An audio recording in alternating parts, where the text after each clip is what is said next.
এখন শুরু হলো এপিসোড 3, ক্লাস 9-এর জীবনবিজ্ঞান প্রথম অধ্যায় এপিসোড 3। তাহলে শুরু করা যাক।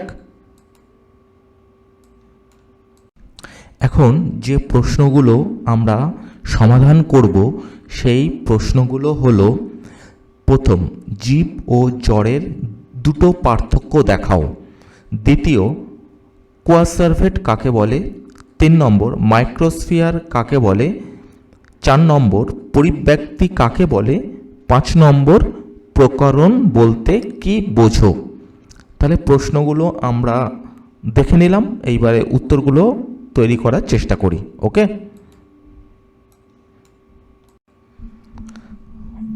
জীব ও জড়ের দুটো পার্থক্য দেখাও।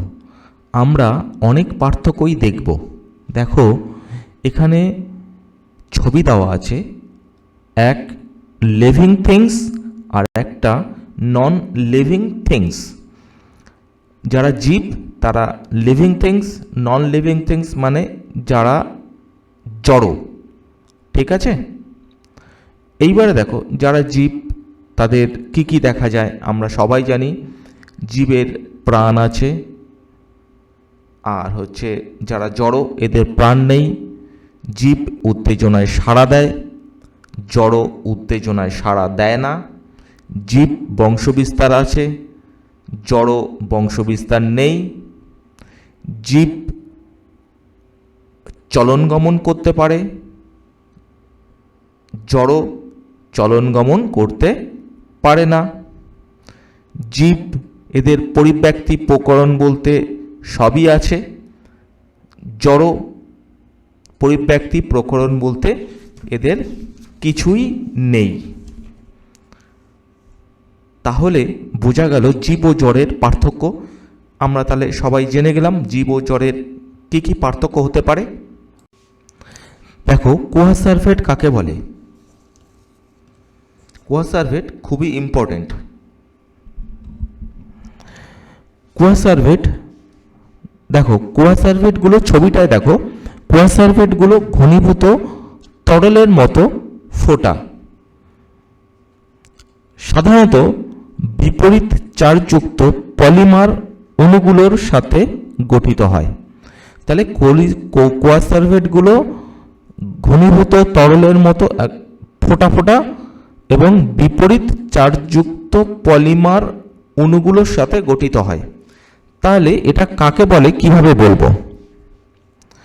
কোয়াসার্ভেট হলো দ্বিস্তরী আবরক বেষ্টিত। তাহলে দেখতে পাচ্ছ এই বাইরে, এই জলের ফোঁটার বাইরের দিকে দ্বিস্তরী একটা আবরণ আছে। তাহলে দ্বিস্তরী আবরণটা কি দ্বারা গঠিত? লিপিড দ্বারা গঠিত। তাহলে লিপিড দ্বারা গঠিত দ্বিস্তরী আবরণ বেষ্টিত এবং কোলয়েড জাতীয় পদার্থ। কি জাতীয় পদার্থ? কোলয়েড জাতীয় পদার্থ। কিন্তু এর কেন্দ্রে কি আছে? শর্করা আছে, প্রোটিন আছে, নিউক্লিয় প্রোটিন আছে এবং জৈব অজৈব পদার্থ আছে। তাহলে তোমরা বুঝতে পারলে কোয়াসার্ভেট কি। কোয়াসার্ভেট লিপিড নির্মিত দ্বিস্তরী পর্দা বেষ্টিত, যার কেন্দ্রে আছে প্রোটিন, কার্বোহাইড্রেট, নিউক্লিয় প্রোটিন, জৈব অজৈব, এবং এগুলো কিন্তু সবই কোলয়েড জাতীয় পদার্থ। তাহলে কোয়াসার্ভেট কি এটা তোমরা বুঝেছো। দেখো, মাইক্রোস্ফিয়ার কি এখন আমরা জানবো। মাইক্রোস্ফিয়ার কি, আগে আমরা কোয়াসার্ভেট দেখলাম। মাইক্রোস্ফিয়ারের ক্ষেত্রে কিন্তু একটু আলাদা।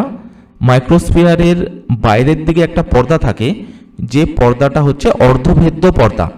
তোমরা কিন্তু অর্ধভেদ্য পর্দা এই কথাটা কিন্তু মনে রাখবে।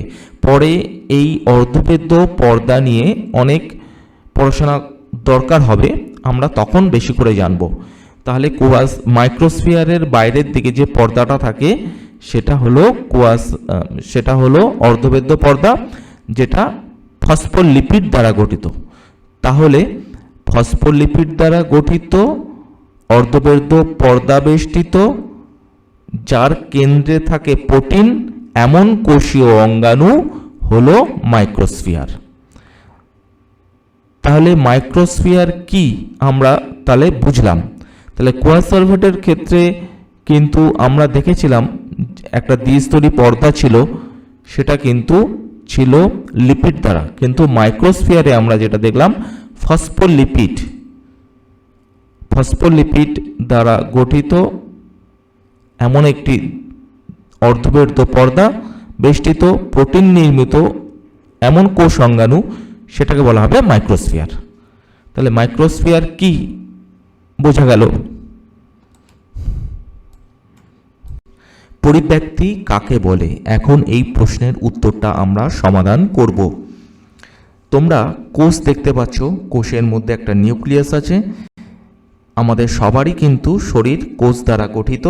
এই কোষের মধ্যে থাকে নিউক্লিয়াস, নিউক্লিয়াসের মধ্যে থাকে ক্রোমোজোম, ক্রোমোজোমের মধ্যে থাকে ডিএনএ, এই ডিএনএর মধ্যে থাকে জিন। যে জিনগুলো আমাদের দেহের বিভিন্ন বৈশিষ্ট্য নিয়ন্ত্রণ করে, যেমন আমাদের চোখ টেরা হবে না ঠিক হবে সেটা নিয়ন্ত্রণ করবে জিন। আমাদের শরীরে কেউ কোনো অঙ্গ নিষ্ক্রিয় হবে না সেটা সচল থাকবে সেটা নিয়ন্ত্রণ করবে জিন। আমাদের চোখ কানা হবে না ভালো হবে সেটা নিয়ন্ত্রণ করবে জিন। আমাদের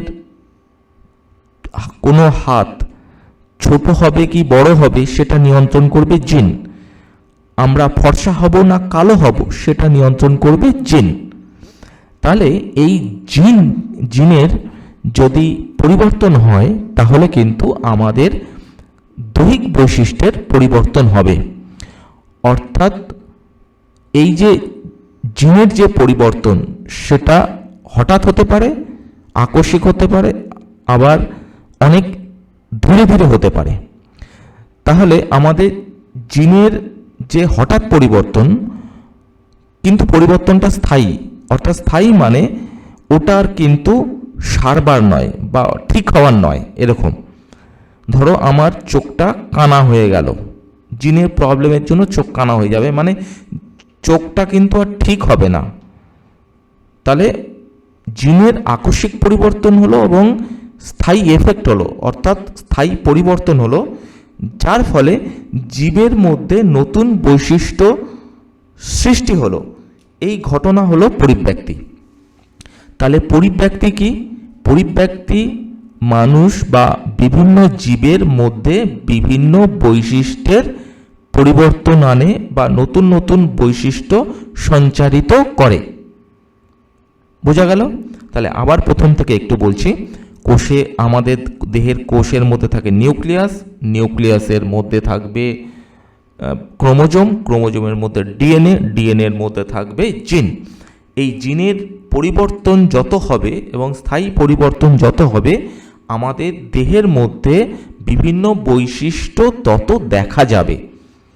অর্থাৎ নতুন নতুন বৈশিষ্ট্য যে জিনের পরিবর্তনের মাধ্যমে আমাদের দেহে সঞ্চারিত হয় বা হয়ে থাকে, এটাই হলো পরিব্যক্তি।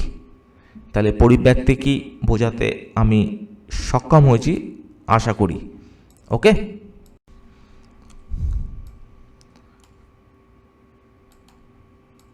এখন যে প্রশ্নটার সমাধান করব সেটা হচ্ছে প্রকরণ। প্রকরণ বলতে কি বোঝো? দেখো ছাত্রছাত্রীরা, আমরা সবাই মানুষ, কিন্তু আমাদের মধ্যে সবাই কিন্তু দেখতে আলাদা। এই পৃথিবী গ্রহে কোনো মানুষকে খুঁজে পাবে না যারা সমান সমান দেখতে, এটা হয় না। যারা জোড়া বা যমজ তারাও কিন্তু কোনো না কোনো জায়গায় সূক্ষ্ম বৈশিষ্ট্যের পরিপ্রেক্ষিতে তারাও কিন্তু আলাদা।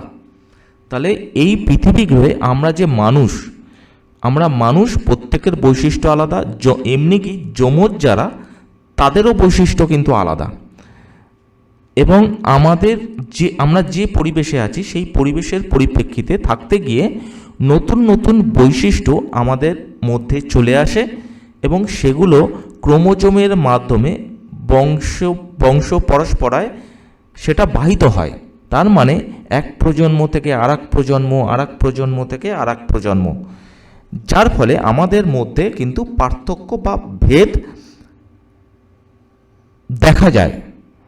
অর্থাৎ এই যে সবার মধ্যে যে সূক্ষ্মাতি সূক্ষ্ম পার্থক্য, সবার দৈহিক গঠনগত পার্থক্য, রঙের পার্থক্য, যারা জোড়া হয় বা যমজ তাদের ক্ষেত্রেও বিভিন্ন আচার ব্যবহারে যে পার্থক্য, এই পার্থক্যটাই হচ্ছে কিন্তু প্রকরণ। প্রকরণ হলো বিভিন্ন বৈশিষ্ট্যযুক্ত জীব। অর্থাৎ আমরা যে মানুষ দেখো, আমরা যে মানুষ, এই মানুষ আমরা একই হওয়া সত্ত্বেও এই যে বৈশিষ্ট্যের যে পার্থক্য, এই বৈশিষ্ট্যের যে পার্থক্যটাই হচ্ছে কিন্তু প্রকরণ। তাই প্রকরণটা কি বোঝাতে আশা করি সক্ষম হয়েছি। ওকে।